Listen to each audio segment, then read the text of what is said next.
Hi everyone, it's good to see you again. I hope that you had a lovely winter break and are ready to start the spring semester. Welcome to EDX 454, which is about how to teach math to students with disabilities. So many of you took the reading class with me in the fall, so now we will do direct instruction math. There is a textbook. It's a fantastic textbook with scripts about how to teach different math skills. So I hope that you can purchase that sooner rather than later. It does correspond to our modules, so it's important that you keep up with those readings. Our class, our kind of main artifact, is the student learning objective. So if you took the reading class with me last fall, you just did the case study project where you worked with one student and you collected data and reading, and you made an intervention, and you kept collecting all those CBM data. This is kind of a continuation. So that was a foundational assignment so that you can do the student learning objective, also called the SLO, also called the SLO, okay? The SLO is what practicing K-12 teachers are required to do for the state of South Carolina.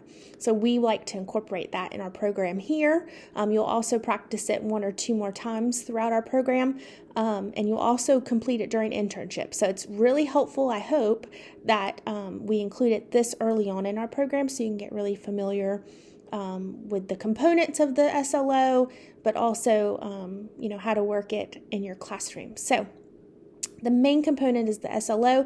Essentially, you're going to work with a small group of students in the area of math, and you're going to collect baseline data again, so the data before intervention. You're going to collect CBM data just in math this time. You're going to teach, so all of your lesson plans will be related to your SLO, and then you'll collect some post-assessment data. So it's essentially the same thing we did in the reading class. It's just a little scaled up a bit. So in order to do that, you must have a practicum. So the Field Experience Office, specifically Mrs. Jumper, has probably reached out to you about your practicums.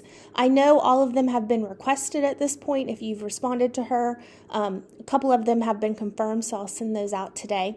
But just a heads up about practicum, you need to go regularly.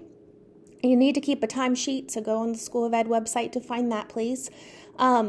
And you need to use this practicum for all of your EDX courses that require a practicum. So if you are only in 454 and you're not in 403 or 451 or 424, if you're just in 454, because those are the only 4 practicums we're offering this semester. So I'm going to go over those again. 403 assessment, 451 communication and language, 424 behavior, and then 454 math.